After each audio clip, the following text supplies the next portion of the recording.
Glória a Deus. Boa noite novamente, né? Vocês estão bem? Glória a Deus. Bom te ver, Fael. Sei que você não vinha, profeta. Deus abençoe, viu? Rebequinha. Meus irmãos, está com a sua Bíblia aí? Abra sua Bíblia comigo, por favor. Primeiro livro do profeta Samuel, capítulo 17. Glória a Deus. Primeiro livro do profeta Samuel, capítulo 17. Obrigado, minha irmã.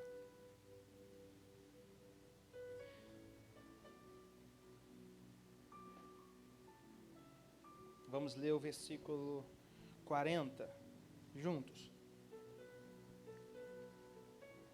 1 Samuel, capítulo 17, um texto muito conhecido. Vamos compartilhar algumas coisas juntos aqui. Versículo 40. Você achou? Diga amém. Você que está sem seu exemplar aí, pode acompanhar com a gente aqui, tá bom?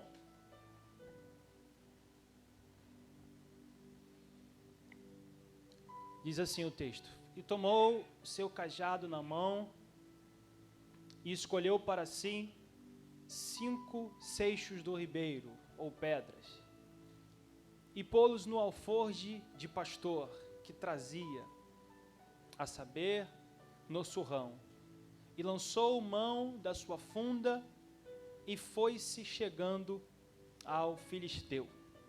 Amém?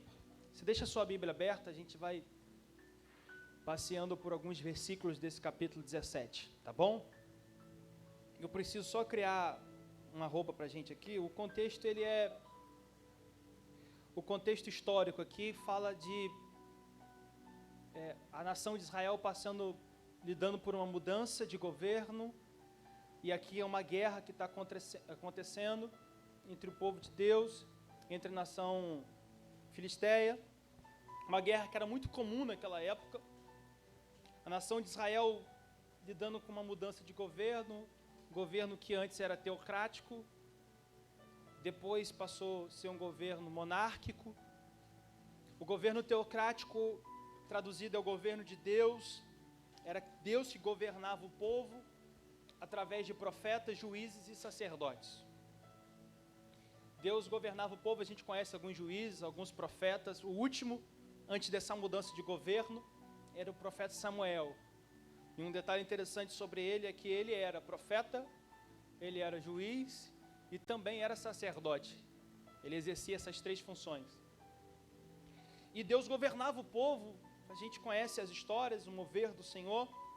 Porém, a nação de Israel, ela, não sei se ver algumas nações vizinhas tendo reis, tendo homens, liderando de outra forma, de um outro governo. A nação pediu ao profeta que levantasse um rei. Ele fica triste, fala com Deus, e o Senhor entrega uma palavra para confortar o coração dele, diz: calma, Samuel, esse povo não está rejeitando você, mas estão rejeitando a mim. E deixa eles querem um rei, entrega para eles um rei, deixa eles escolherem um rei. E há essa mudança de governo, a monarquia agora é estabelecida, escolhido do povo, Saul, ele é levantado como rei, nós conhecemos a história, e começa o governo de Saul, ele até começa bem, mas de repente, no meio do caminho, ele começa a se perder, algumas razões que a gente não sabe, outras a gente percebe ao longo do texto, e de repente Deus está olhando para a sua nação, e Deus tem um cuidado com a sua nação, independente da escolha dela. Eu acabei de dizer para você que foi o povo que escolheu essa mudança de governo. Paulo, o povo escolheu sair do governo de Deus para o governo do homem. E mesmo assim a gente percebe no capítulo 16, que é um capítulo anterior ao que a gente leu, o Senhor levantando um homem segundo o seu coração. Porque se o povo escolhe um rei, se o povo abandona o governo de Deus para um governo do homem, nós imaginaríamos que o Senhor ia deixa, vocês não escolheram, agora vão ter que lidar com ele. Mas mesmo assim o Senhor, vendo que esse rei estava fazendo o que era mal aos teus olhos, o Senhor olhou com um olhar de misericórdia, e mesmo assim procurou dentre a sua nação um homem segundo o seu coração para levantar para ser rei de Israel. Só que, irmãos, existe algo muito interessante aqui, é que dentro da monarquia, não é igual à teocracia. O governo de Deus era completamente dependência do Senhor, o Senhor que levantava, o Senhor que escolhia, o Senhor que fazia. A monarquia, ela existe algumas regras, e essa regra de sucessão de reinado, ela ocorre entre paternidade, de pai para filho. Logo, a gente percebe que quando um rei morre, o seu filho assume o trono, né? E a gente percebe no capítulo 16 que o Senhor vai escolher um novo rei. E o interessante, Isa, é que a escolha do Senhor não é dentro da casa de Saul. Porque com a possível morte do rei Saul, quem teria que assumir o trono era o seu filho, talvez o Jonathan. E se ele morresse, talvez o filho de Jonathan, Mefibosete, e assim sucessivamente. Mas o Senhor escolhe alguém, e não é dentro da família real. O Senhor não vai na família real para escolher, o Senhor vai no campo, e o Senhor está observando um jovem há um tempo, e percebe um jovem que é segundo o seu coração, um jovem que era pastor de ovelhas, um jovem de oração, e o Senhor escolhe ele. O Senhor levanta o profeta Samuel, que ainda exercia o cargo de profeta, de sacerdote, não excluiu as suas funções, apesar da mudança de governo. E o Senhor levanta o profeta e diz: eu escolhi um rei, levanta, vai à casa de Jessé, porque dentre os seus filhos eu escolhi um rei para Israel. O profeta está assustado, e esse susto que ele toma, a gente consegue entender, porque ele diz: Senhor, se o rei souber que eu estou indo ungir um novo rei, ele vai mandar me matar. E eu acredito que na cabeça do profeta está passando o seguinte: na casa de Jessé, o que Jessé tem a ver com Saul? Qual é o parentesco? Como que de lá vai sair um rei? Como que de lá o Senhor vai escolher alguém? E o Senhor diz: vai, profeta, que eu sei o que eu estou fazendo. Ele se levanta, ele pega o chifre com azeite e vai até a casa do profeta. Você conhece essa história é maravilhosa, essa história é linda, eu amo contar essa história, sempre toca o nosso coração.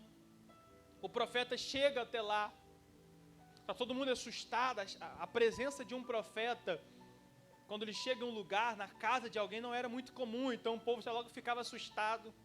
Quem tinha pecado já ia começar a orar: Senhor, perdoa meus pecados, apaga as minhas transgressões, né? Sabe quando aquele homem de Deus, mulher de Deus, chega na nossa casa, a gente fala: Senhor, perdão pelo pecado dos outros passado. Fica com medo, o profeta fala tudo. Naquela época era pior, e o Jessé está preocupado, chama os seus filhos, como o profeta pediu, e começa a apresentar os seus filhos para o profeta. O próprio profeta olha para os filhos de Jessé e diz: nossa, certamente é um desses que o Senhor tem escolhido. Tinham 3 que eles eram escolhidos para estar no exército do rei Saul, Abinadab, Samar e Eliabe, se não me falha a memória. Esses 3 a Bíblia cita o nome deles. Esses 3 faziam parte do exército de Saul, então eram os 3 mais robustos, mais fortes, altos. E o profeta diz: certamente é um desse aí que o Senhor escolheu. Quando o Senhor fala ao coração do profeta, o Senhor diz uma palavra, uma chave para o profeta, dizendo: Samuel, não atente para a aparência, porque eu não vejo como vê o homem. O homem vê o que está por fora, e eu contemplo o coração. Esses eu já tenho rejeitado. E aí vai passando os filhos, o profeta Samuel pergunta a Jessé: acabaram os teus filhos? E Jessé diz: olha, acabou não, ainda tem um. Ele é o menor, ele está lá no campo, ele está pastoreando ovelhas. E se você reparar o capítulo 16, se você quiser ler em casa, quando o pai fala para o profeta: ainda tem mais um, de um versículo para o outro, não tem, Paulo, uma voz do Senhor dizendo para o profeta: é esse. Quando o profeta pensa que é um dos outros filhos, Deus fala: não são esses. Mas quando o pai diz: olha, não acabou não, ainda tem mais um, não tem uma voz específica do Senhor dizendo: é esse mais um que ainda não chegou. A gente percebe que a reação do profeta ao ouvir quando o pai diz: ainda tem mais um que está pastoreando ovelhas, o coração do profeta enche. Wagner, é o Senhor dando a certeza do profeta, porque quando ele ouve isso, ele diz: manda chamar ele aqui, porque ninguém senta na mesa enquanto ele não chegar aqui. O coração do profeta se enche porque ouviu falar dele. Irmãos, eu não sei se você consegue entender isso, mas quem é de oração, irmãos, ele é diferente. Uma pessoa de oração, você consegue perceber que ela é diferente em tudo que ela faz. Ela chega no lugar, o ambiente muda. E aqui só falou dele. Sabe aquela pessoa que quando você fala: tem fulano de tal, vem uma paz no seu coração? Sabe, irmãos? Você fala assim: olha, fulano de tal, você sente uma paz no seu coração? É porque o amigo dele íntimo, o Espírito Santo, testemunha dele quando cita o nome dele. Que quem é de oração é diferente. Não precisa ser apresentado. É só citar o nome dele que o Espírito testifica quem ele é. O Espírito fala dele, o Espírito traz paz sobre ele. O profeta diz: manda chamar ele aqui, porque ninguém senta na mesa enquanto ele não chegar. E quando ele chega, o coração do profeta se enche. Aquela cena você conhece. Ele unge Davi. E ali Davi agora está debaixo de uma promessa, está debaixo de uma palavra, que ele iria ser rei. Só que quando o profeta sai ali, irmãos, Davi não vai para o palácio. Davi, ele vai para o campo, ele vai continuar seu trabalho. Ele recebeu uma promessa, ele recebeu uma palavra. Você vai ser rei, eu estou te ungindo a rei. Só que, irmãos, Deus faz umas promessas que a gente fica meio...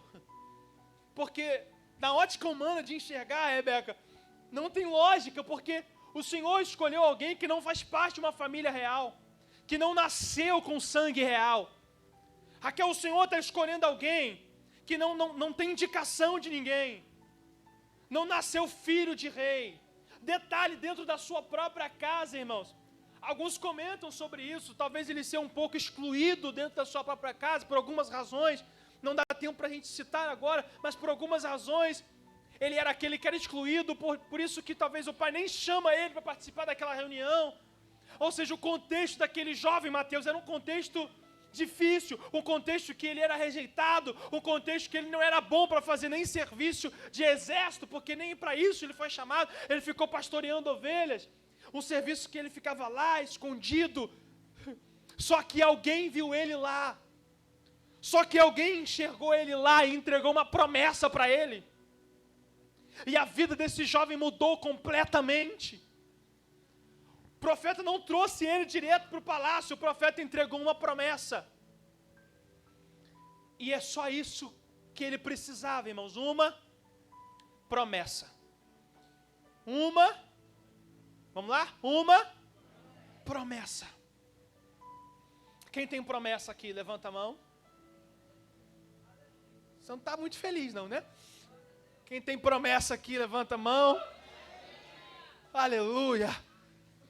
Você tem promessa? Então você tem tudo o que você precisa. Porque o Deus que te entregou a promessa, Ele é fiel para cumprir essa promessa. Mas eu não tenho indicação, não precisa, você tem promessa. Mas eu não tenho sangue real, não precisa, você tem promessa. Eu não tenho recurso, não precisa, você tem promessa. Melhor do que recurso é ter promessa. Melhor do que ter indicação é ter promessa. Melhor do que nascer em família real é ter promessa. Melhor do que ter talento é ter promessa. Porque a promessa é melhor. Porque o Deus que prometeu, irmão, Ele dá um jeito, mas Ele é fiel para cumprir para aqueles que são fiel com Ele. Você recebe essa palavra? Diga amém. Você consegue entender isso aqui? Ele tinha uma promessa, Rafael. Só isso. Não tinha recurso. Ele volta para o campo.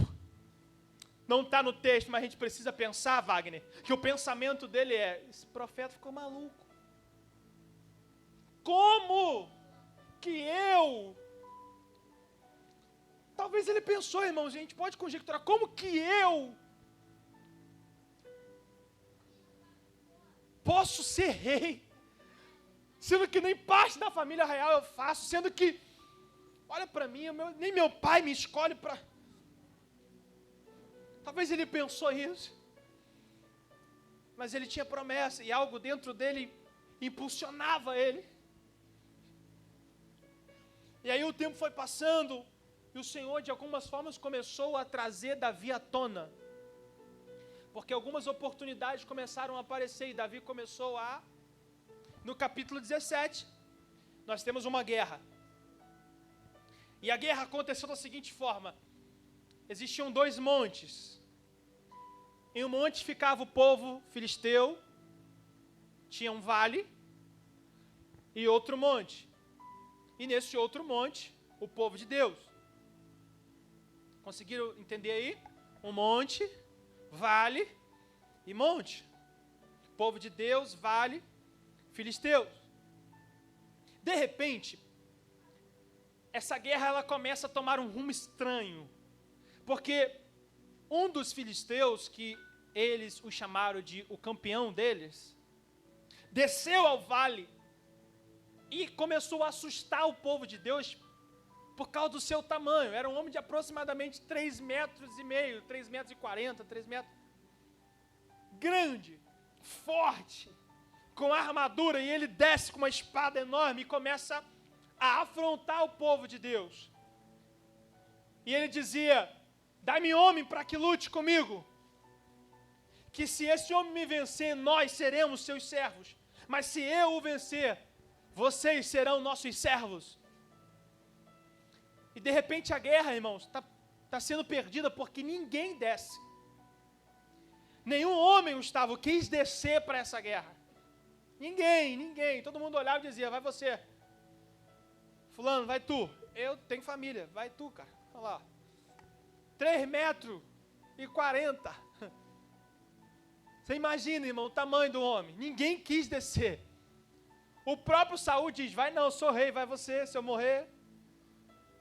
Ninguém quis descer, de repente a guerra está tomando um rumo. O povo de Deus está perdendo uma guerra. E o detalhe, que o povo de Deus está perdendo essa guerra, irmã Valesca, e ninguém morreu até agora. O povo de Deus está perdendo essa guerra e não teve nenhum morto até agora.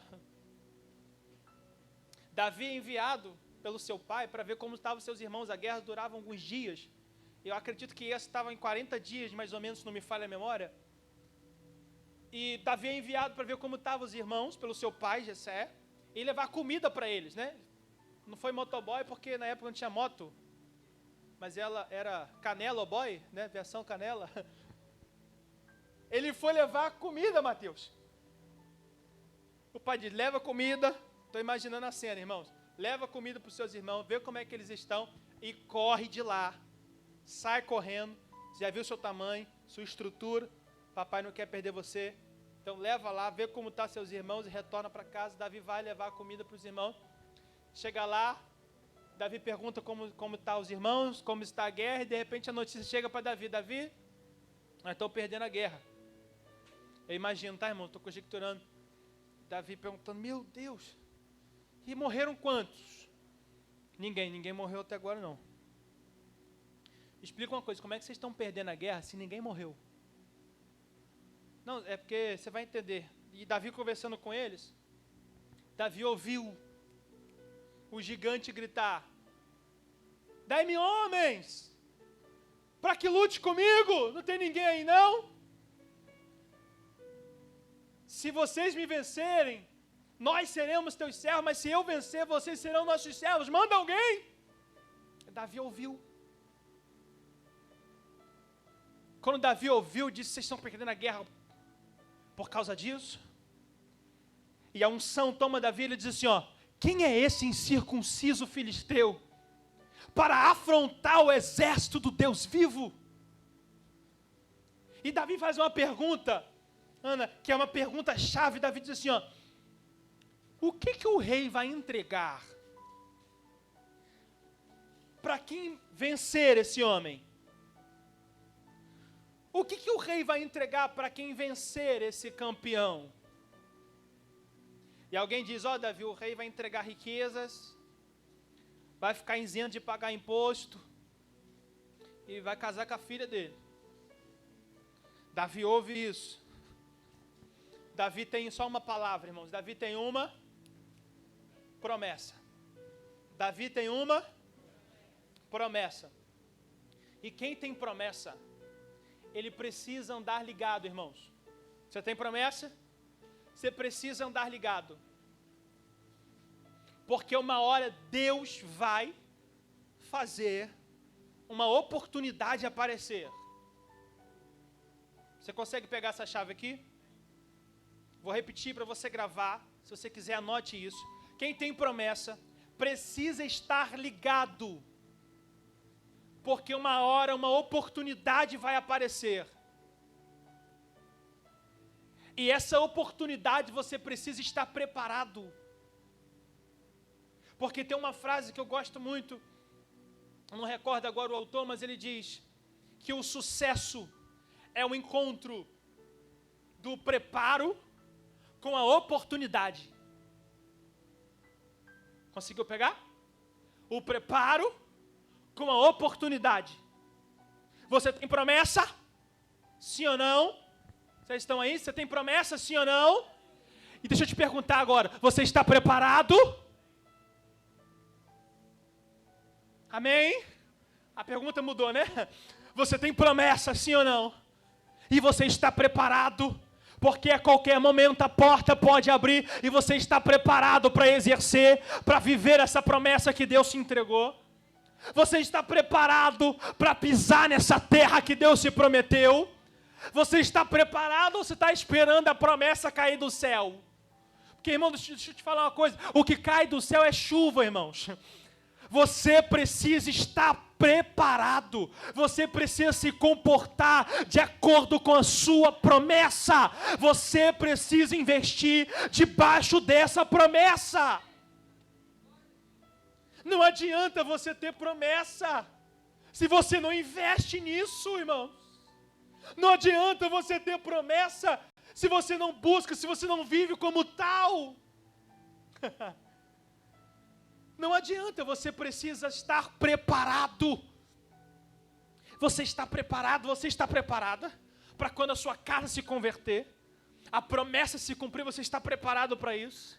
Você está preparado para aquela oportunidade de emprego que o Senhor te prometeu? Abriu, você está preparado para viver isso? Você está preparado para a hora que Deus te der estratégia, oportunidade, para viver isso? Davi estava preparado, irmãos.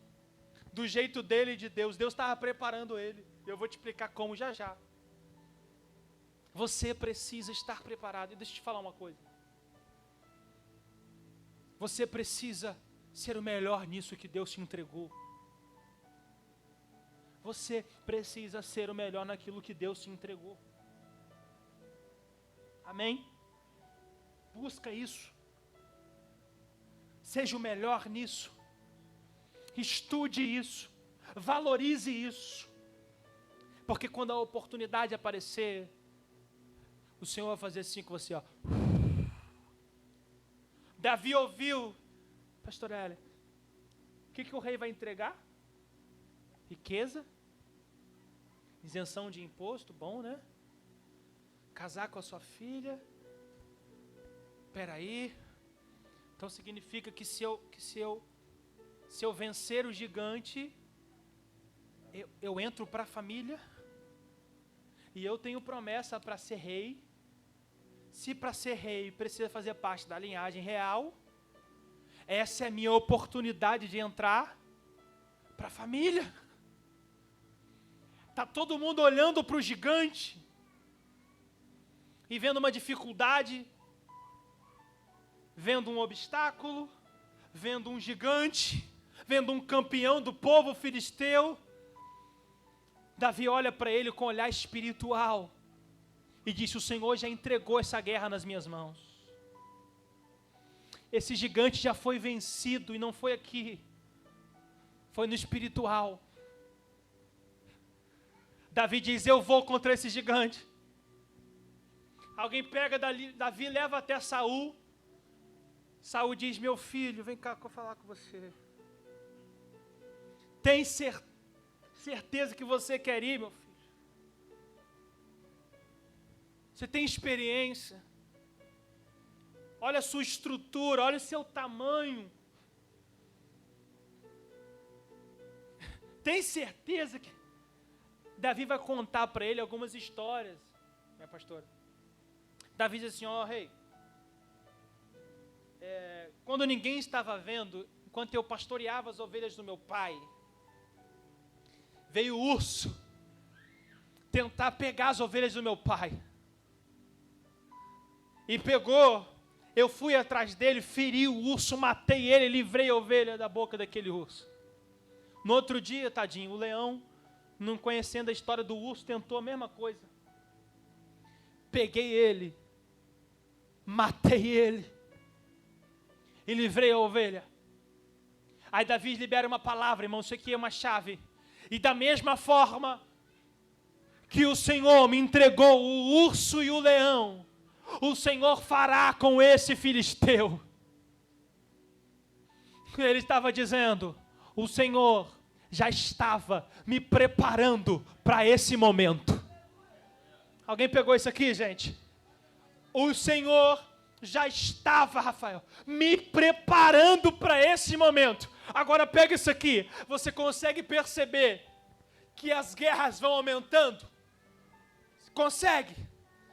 Talvez a primeira guerra de Davi foi humilhação, exclusão na sua casa. Aí talvez depois o urso, talvez depois o leão, e agora vem um gigante. Você consegue perceber que vai crescendo? E sabe o que Davi está dizendo? O mesmo Deus que me levantou em casa, o mesmo Deus que me livrou do urso, o mesmo Deus que me livrou do leão, é o mesmo Deus que está aqui agora e vai me livrar desse gigante. Ele está dizendo: isso foi preparação. Lembra aquela guerra que você enfrentou? Lembra aquela luta que você enfrentou? Talvez o ano passado foi muito difícil para você. Talvez alguns meses atrás você passou por uma luta, irmãos, que foi difícil, você quase parou, você quase desistiu. Só que o Senhor está dizendo para você: sou eu te preparando. Sou eu te fazendo mais forte. Sou eu te preparando para algo maior. Sou eu te preparando para algo que está por vir. E quando você olhar para isso, talvez o seu primeiro olhar vai ser: é maior do que eu. Mas você vai lembrar que aquele que começou a boa obra, ele é fiel para terminar. E aquele que te fez vencer aquelas pequenas guerras, vai te fazer vencer essa guerra. Olha onde você chegou. Olha para você agora, fecha os teus olhos aí. Olha para a sua situação agora, rapidinho, ó. Difícil, talvez uma guerra, mas deixa eu te lembrar agora. Mais de longe você veio, e o Senhor te livrou. Você tem história para contar, você tem marcas no seu joelho de lutas que você venceu, tem marcas talvez no seu corpo de provas que você enfrentou, e o Senhor está dizendo: não te matou, mas te fortaleceu. Eu te preparei para esse momento. Eu queria que você pegasse na mão dessa pessoa que está do seu lado rapidinho aí. Rapidinho, para ela ficar ligada contigo. Sacode ela até ela dizer aleluia. Não, pode sacudir até ela dizer aleluia. Isso, para ela acordar. Diga para ela: o Senhor. Mas fala com autoridade: o Senhor te preparou para esse momento. O Senhor te preparou para essa estação. O Senhor te preparou para essa dificuldade. Então levanta a sua mão assim, ó. Receba essa autoridade do Senhor. O Senhor não te deu o espírito de covardia, mas de ousadia. Vai para essa guerra, porque o Senhor é contigo. Vai para essa guerra. Para de olhar para essa luta como algo maior, dizendo, meu Deus, outra, é outra mesmo, mas você está mais forte, está mais preparada, mais preparado para isso.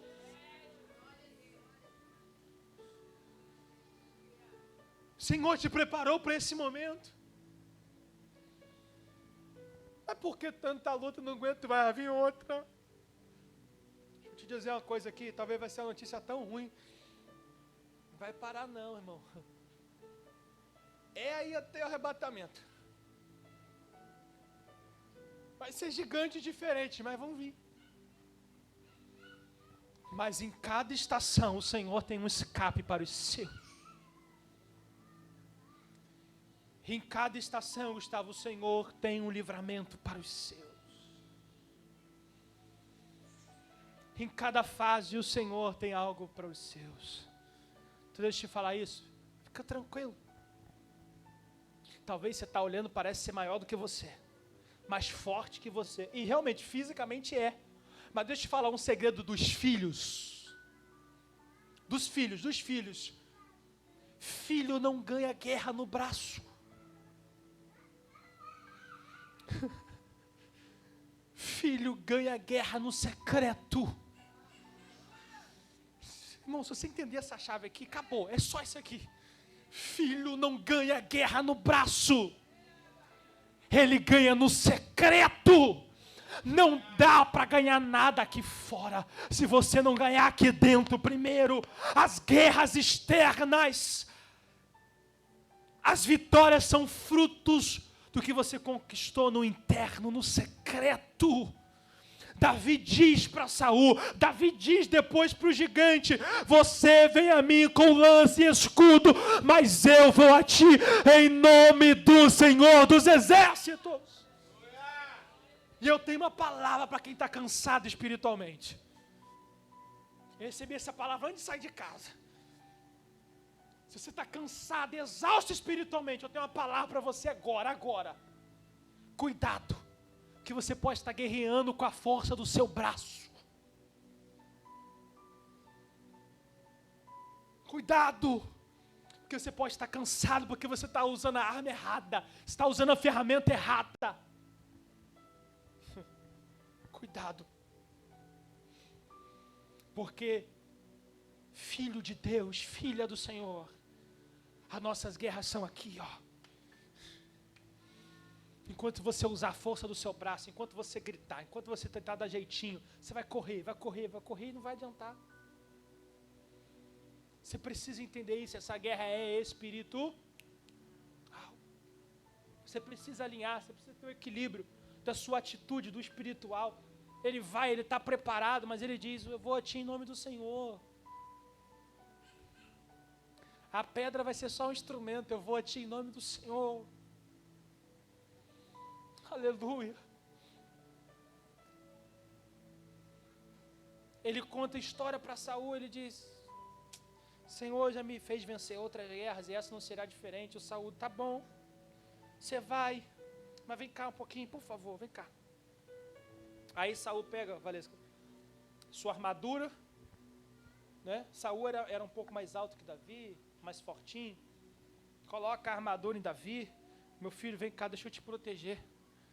Meu Deus, vai tomar uma espadada, vai morrer. Toma aqui, deixa eu te proteger. Coloca esse capacete aqui, coloca isso aqui. Meu Deus, não aguenta um soco. Jesus. Toma em suas mãos, Senhor. Acho que nunca Saul orou tanto. Toma em suas mãos, Senhor. Vai lá, meu filho. De repente, Davi, ele não consegue se adaptar àquela armadura.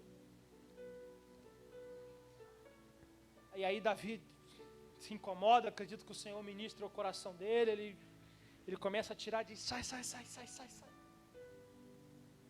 Eu acredito, irmão, não está escrito aqui, mas eu tenho muita convicção no que eu vou falar agora. Eu acredito que o Senhor falou no coração dele e disse: Davi, como é que você venceu as primeiras guerras? Você não precisa disso. Vai com o seu instrumento. Davi, irmãos, Davi não era ainda, Rafael, ele não era ainda capitão de exército, ele era pastor de ovelhas. E qual é o instrumento de pastor, irmão? Vara, cajado. Davi usava para o alforje, pedra. Davi usava essas coisas de campo, irmão, para lutar. Talvez ele tinha lá um cutelo, não sei, para matar, não sei como é que ele matava o urso, o leão. Mas ele tinha instrumentos pastorais. E o Senhor está dizendo: usa as mesmas ferramentas que você está acostumado. Tira isso. Vai com aquilo que é seu. Você consegue entender isso aqui? O Senhor está dizendo para algumas pessoas aqui: vai com aquilo que é, que aquilo que você tem é na sua chamada, é do seu jeito. Não precisa ser igual a ninguém, vai do seu jeito, vai da sua forma, vai na sua chamada, Deus vai fazer do seu jeito. Eu imagino o Senhor: vai, Davi, vai com aquilo que eu te dei, vai com aquilo que eu te ensinei, versículo 40, e ele tomou na sua mão o seu cajado, e escolheu para si 5 pedras lisas do ribeiro, e as colocou em um alforje de pastor que ele tinha, em uma bolsa, e a sua funda estava na sua mão, e ele aproximou-se do filisteu, e o filisteu avançou, se aproximou de Davi. O homem que carregava o escudo ia diante dele, e quando o filisteu olhou para Davi, versículo 42, ele desdenhou, pois ele não passava de um jovem ruivo e de boa aparência.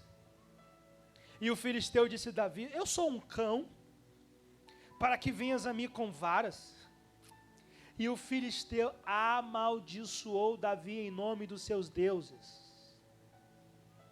E o filisteu amaldiçoou Davi em nome dos seus deuses. Ah, irmãos, os filhos de Deus estão protegidos contra toda maldição.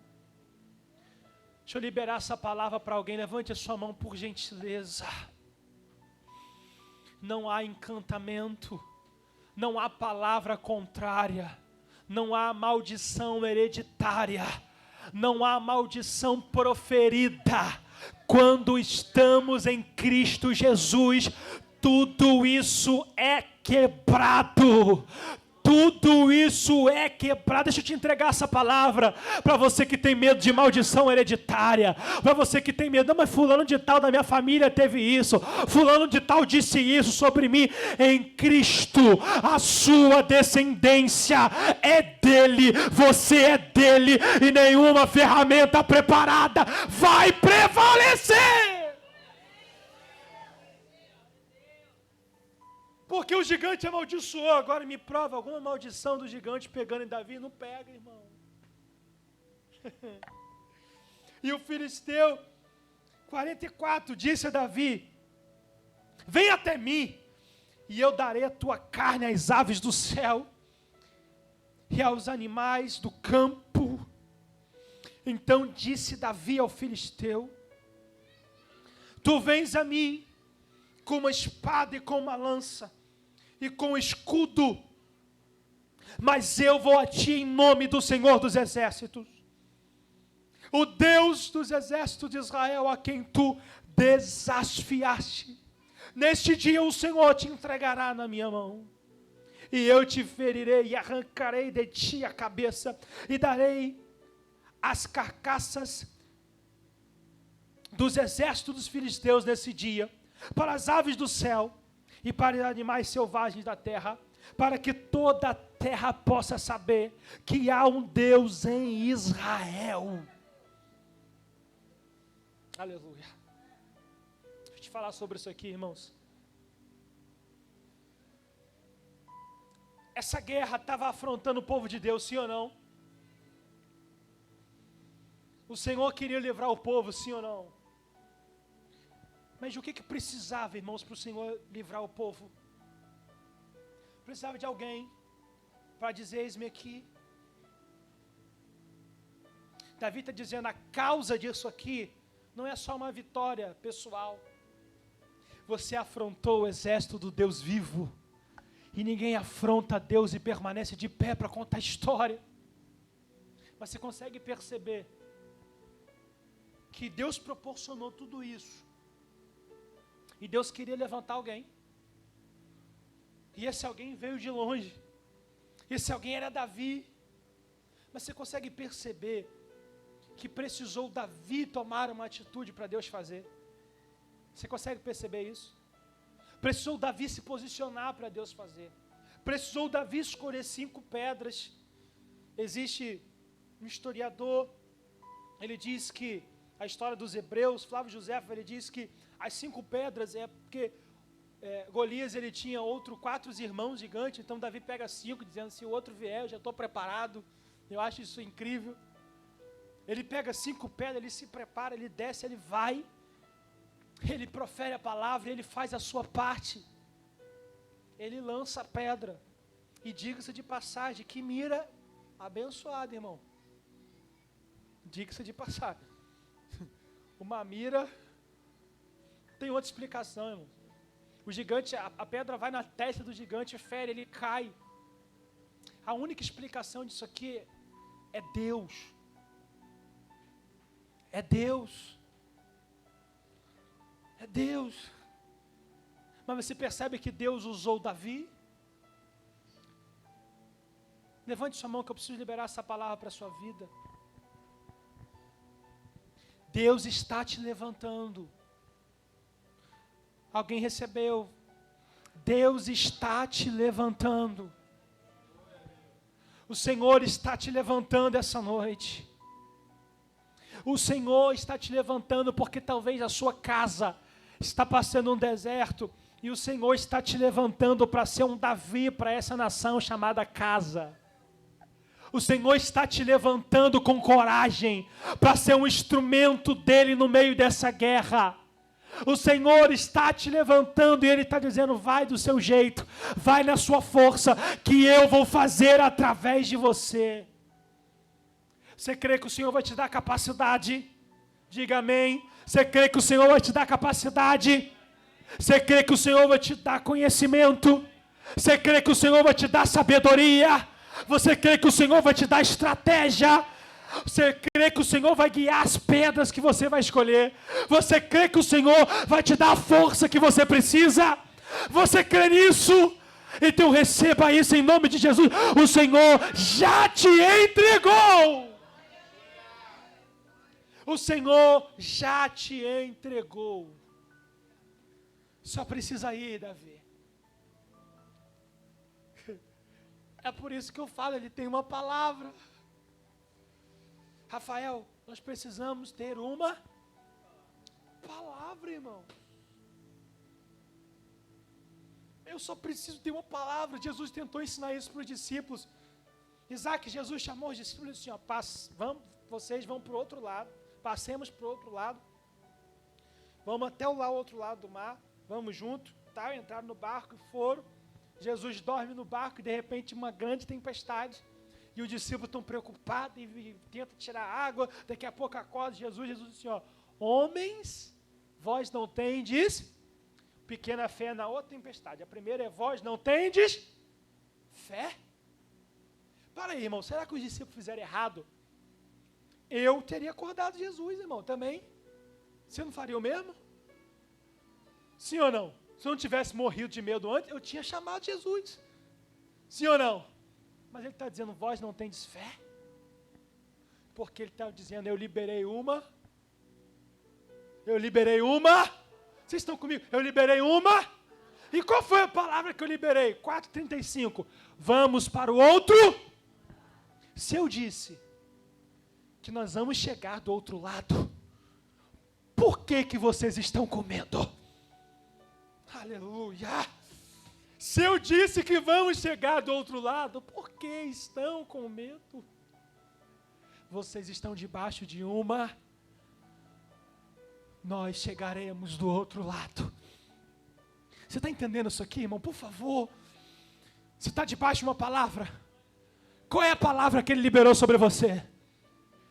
Então creia na palavra. Quer ver? Numa outra ocasião, a mesma coisa. Ele diz, atravessem para o outro lado. Só que eu não vou. O discípulo, cheio de medo. Na primeira ele foi, a gente quase morreu. A segunda ele nem vai, Wagner. Eu nem entrava no barco, irmão. Eu acho que eu era pior que Tomé, irmão. Eu sou muito ruim. Eles vão, mas eles estão debaixo de uma. Eles estão debaixo de uma. Irmão, domingo, vamos lá. Eles estão debaixo de uma palavra. Então, no meio do caminho, eles estão com medo. De repente, vem Jesus andando sobre. Meu Deus, que coisa linda. Eu não sei se eu ia vibrar, se eu ia correr, tinha para onde correr. Mas está todo mundo com medo e o Pedro está lá olhando para eles. Se é tu mesmo, manda eu ir sobre as águas. Já falei sobre isso aqui. Jesus, vem. Era Jesus dizendo para eles. Depois que ele entra no bar, Jesus pergunta, homens de pequena fé. A primeira tempestade não tinha nem fé. Vós não tendes fé? Agora a segunda é homens de pequena. A fé aumentou um pouquinho, mas vocês ainda não estão prontos. Vocês estavam debaixo de uma palavra, porque vocês estão com medo. Vocês estão debaixo de uma. Certo homem chegou para Jesus e disse assim, Senhor, meu servo, ele está enfermo, ele está à beira da morte. Jesus disse assim, Rafael, vamos lá na tua casa, ele está na sua casa, vamos lá. Ele diz, não. Eu não sou digno que o Senhor vá na minha casa. Eu não sou digno que o Senhor vá na minha casa.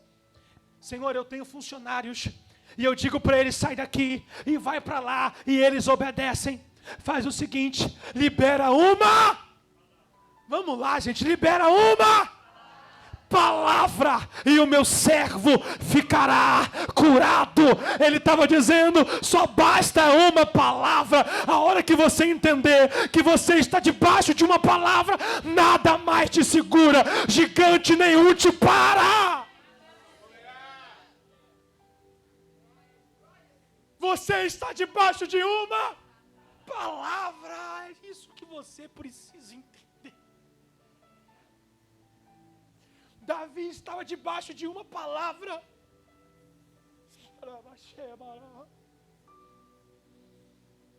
Você não tem, talvez, recurso, não tem força, não tem...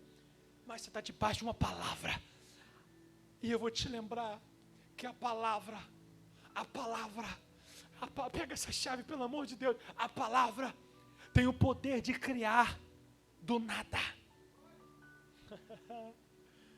O termo hebraico bará, Bereshit bará Elohim, no princípio criou Deus. Bará é criar além do nada. O homem fazer, o verbo fazer, é fazer a partir de uma matéria que já existe. O homem faz, o único que tem o poder de criar é Deus.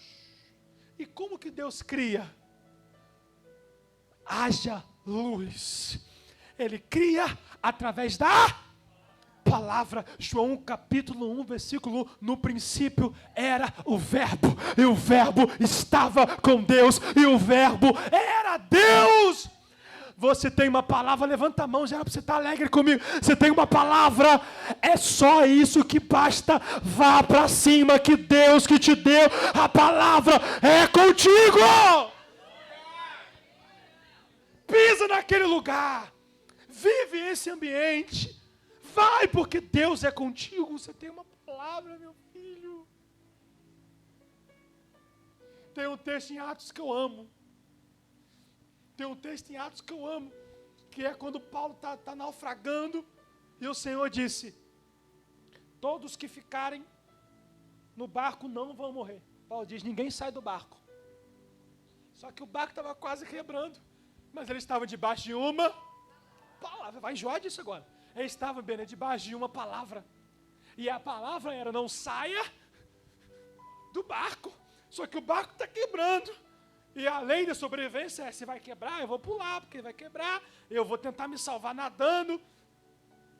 Mas a palavra era: não saia do barco, ainda que chegue quebrado em terra, não saia do barco, Quem saiu se deu mal, quem permaneceu saiu vivo, porque obedeceu uma palavra. Aleluia. Palavra. Apocalipse capítulo 5. À destra do Pai existe um selo, existe um livro escrito por dentro e por fora, selado com 7 selos. Palavra. E o anjo brada: quem é digno de abrir o livro e desatar os 7 selos? E João dizia: eu chorava muito, porque ninguém era digno de abrir o livro e desatar os selos. De repente, ele ouviu uma voz que dizia: não chore, João, eis aqui o leão da tribo de Judá, a raiz de Davi. Ele estava dizendo: ele é digno de abrir o livro e desatar os 7 selos, porque ele é a palavra. Está debaixo de uma palavra, então é só isso. Toma posse dessa palavra e vai. Ele é contigo na palavra. O pastor Rafael Belo, ele tem um pensamento sobre isso que é maravilhoso. Ele comenta que na passagem de Lázaro, quando Jesus libera uma palavra, é lindo isso aqui. As irmãs de Lázaro chegam para Jesus e dizem: ó, teu amigo a quem tu amas está morrendo. Jesus libera uma palavra. Fica tranquila. Essa enfermidade não é para morte, mas para que o nome do Pai seja glorificado. O mensageiro volta todo feliz. O mensageiro que veio trazer a mensagem, tá? O mensageiro volta todo feliz. Ó, Jesus mandou dizer que essa enfermidade não é para morte, mas para a glória do Lázaro. Morre, irmão. Passa 4 dias morto. No caminho, Jesus libera uma chave. Jesus: Lázaro está dormindo, eu vou despertá-lo do sono. Aleluia. Ele liberou uma palavra: essa enfermidade não é para. O homem está olhando e dizendo: ele.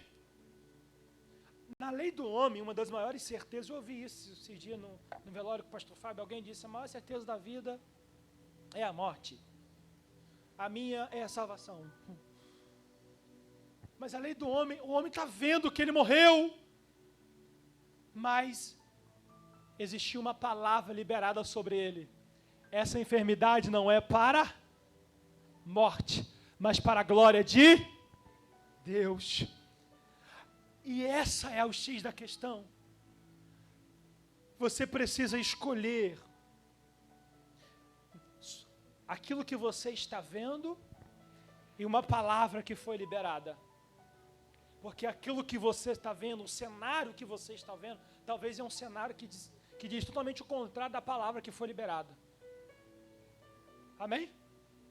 O cenário que você vê, não é possível. E você precisa escolher em quem você vai acreditar. Nos seus olhos carnais ou naquele que tem o poder de ressuscitar mortos, que diz: essa enfermidade não é para a morte. Você precisa acreditar naquilo que ele falou com você. Você tem sonhos? Eu queria que você fechasse os teus olhos por 1 minuto agora, todo mundo. Eu preciso fazer esse ato profético para a gente encerrar agora. Feche os teus olhos comigo, por favor. Eu queria que você lembrasse o teu sonho aí agora. Eu queria que você lembrasse daquele dia, talvez, que o Senhor levantou alguém. Foi até você, um profeta. Deus falou através desse profeta para a sua vida. Eu queria que você lembrasse aquele dia que o Senhor liberou uma palavra, talvez em sonho para você. Talvez o Senhor liberou uma palavra através de uma mensagem que você está ouvindo, mas eu queria que você lembrasse esse dia agora. lembrasse daquele sonho, daquela palavra, porque eu estou pregando para pessoas aqui, que talvez nem você mesmo acredita mais nesses sonhos, nem você mesmo acredita mais nessa palavra que foi liberada sobre você, nem você mais acredita naquilo que foi prometido para a sua vida, nem você mais acredita. Talvez tem pessoas que estão me ouvindo aqui, que estão sem esperança, que estão sem alegria, que estão sem escape, que estão sem fé, desacreditadas. Mas o Senhor te trouxe aqui essa noite e está dizendo: eu quero que você traga à memória aquilo que o Senhor já falou com você. Uma palavra que já foi liberada para a sua vida, uma promessa que já foi entregue, um sonho que o Senhor já te entregou. O Senhor traz a memória agora. Lembra, por favor, lembra. Lembra dessa palavra, lembra dessa promessa, lembra desse sonho. Espírito Santo, faz, Espírito Santo. Talvez o tempo passou, talvez essa promessa se frustrou, talvez você está olhando e está vendo uma distância, talvez você se esfriou, talvez você se afastou, talvez você... Eu não sei a forma que você entrou aqui, mas eu tenho uma palavra de Deus para te entregar. Deus hoje traz à memória a sua vida, para te lembrar, a minha palavra ainda está sobre a sua vida. Eu queria que de olho fechado mesmo você pegasse na mão dessa pessoa que Deus colocou do seu lado. Pegue na mão dela, por favor, pega isso. Isso. Agarra a mão dela aí com vontade. Porque Deus está dizendo para essa pessoa, e você está de mão dada aí, sendo usado pelo Espírito Santo. Deus sabe como você entrou por essa porta hoje. Deus sabe como você chegou aqui. Deus sabe como estavam as suas esperanças. Deus sabe como estava a sua situação. E Deus está dizendo: hoje eu tomo você pela sua mão e faço você passear nas suas memórias e lembrar da promessa que eu te entreguei, da palavra que eu te entreguei. E o Senhor está dizendo: ainda está de pé sobre a sua vida. A palavra está de pé. O tempo pode ter passado, mas a palavra está de pé. Você pode ter parado, você pode ter desistido, você pode ter voltado, mas a palavra continua de pé sobre a sua vida. E o Senhor traz à memória essa palavra. O Senhor traz à memória isso. E o Senhor está dizendo: se levante hoje. Se levante hoje para viver debaixo da palavra. Quem vive debaixo de palavra vive com uma postura diferente. O Senhor está te convidando a você se levantar para viver debaixo da palavra, com o comportamento de quem acredita nessa palavra, de quem acredita nesse sonho. Eu queria que você ficasse de pé comigo, glorificando o nome do Senhor. Isso.